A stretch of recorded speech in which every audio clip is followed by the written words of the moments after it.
UKLO 1 year masters. No IELTS required up to 5 years visa. High visa success rate. బంగాళాఖాతంలో మరో అల్పపీడనం ఏర్పడింది. ఈ విషయాన్ని వాతావరణ శాఖ అలర్ట్ జారీ చేసింది. ఈ నెల 22వ తేదీ వరకు అల్పపీడనం ఏర్పడి 27వ తేదీ వరకు తీరం సమీపానికి రావచ్చు.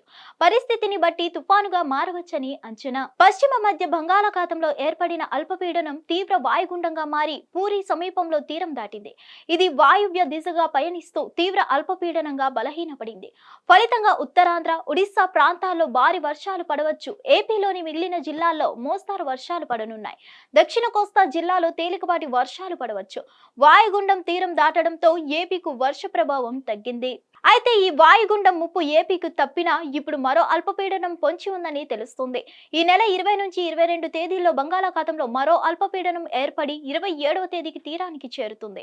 ఉత్తరాంధ్ర వైపు రావచ్చని తెలుస్తుంది. వాతావరణ పరిస్థితిని బట్టి తుఫానుగా మారవచ్చు. గత 24 గంటల్లో ఉత్తరాంధ్రలోని శ్రీకాకుళం, విజయనగరం, పార్వతీపురం మన్యం, అల్లూరి సీతారామరాజు, అనకాపల్లి జిల్లాలో భారీ నుంచి అతి భారీ వర్షాలు కురిశాయి.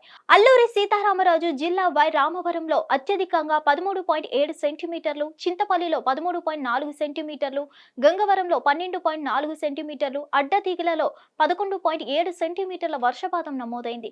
ఇక అనకాపల్లి జిల్లా గోలుగుండలో 11.2 సెంటీమీటర్లు, విజయనగరం జిల్లా పూసపాటి రేగలో 11 సెంటీమీటర్లు, అల్లూరి సీతారామరాజు జిల్లా రాజవొమ్మంగిలో 10.9 సెంటీమీటర్లు, శ్రీకాకుళం జిల్లా రణస్థలంలో 10.5 సెంటీమీటర్లు, అనకాపల్లి జిల్లా నాతవరంలో 10 సెంటీమీటర్ల వర్షం కురిసింది. మరిన్ని అప్డేట్స్ కోసం stay tune to hit TV.